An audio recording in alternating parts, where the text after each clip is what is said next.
Welcome to the only daily podcast focusing on compliance news of the day. Each morning, start your day with a cup of coffee and Tom Fox, the voice of compliance, to hear about 4 of the top compliance, corruption, or leadership stories you will need to start your day. The Daily Compliance News is a production of the Compliance Podcast Network. First, a word from this month's sponsor, Ethico. In the delicate arena of compliance, every conversation matters. Traditional methods can leave callers feeling unheard, but Ethico changes the game. Our empathetic interview technique reshapes compliance calls into powerful, compassionate interactions, ensuring no crucial detail is missed. It's about creating a conversation that matters, that resonates, that makes a difference.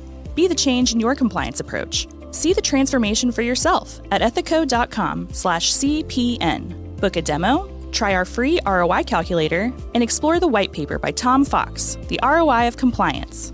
The Daily Compliance News for June 2024, the G in ESG edition. We begin with that story from Forbes, which says that the G in ESG is the key to fighting corruption, and points out that while many critics of ESG talk about the E, they fail to understand the G and the significance that it has.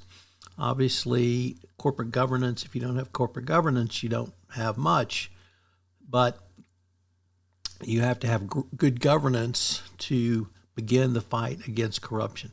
And they point to several recent enforcement actions to support their position.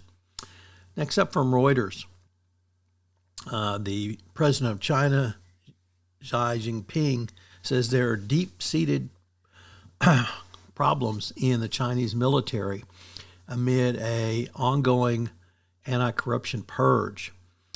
He said there is no place for corrupt elements in the army, and that cadres at all levels must show up and have the courage to put aside their prestige and expose their shortcomings.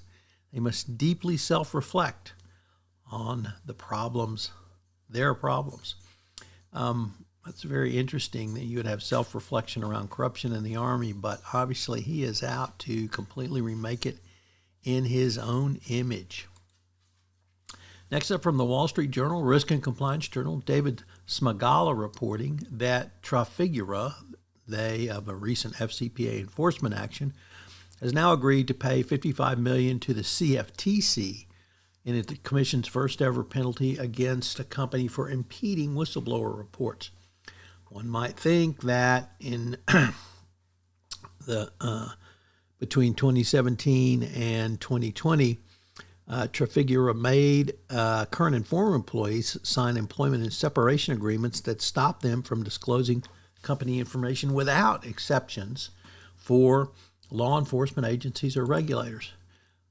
As I said, one might think that multiple years after the first retaliation case, companies would have gotten the message, but apparently it didn't make it to Houston, or at least not to Trafigura.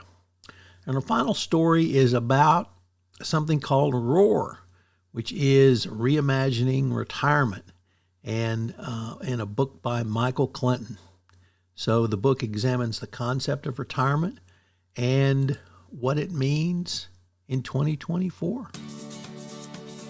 The Daily Compliance News is a production of the Compliance Podcast Network and a proud member of C-Suite Radio. Thanks so much for listening. I hope you'll join me again tomorrow.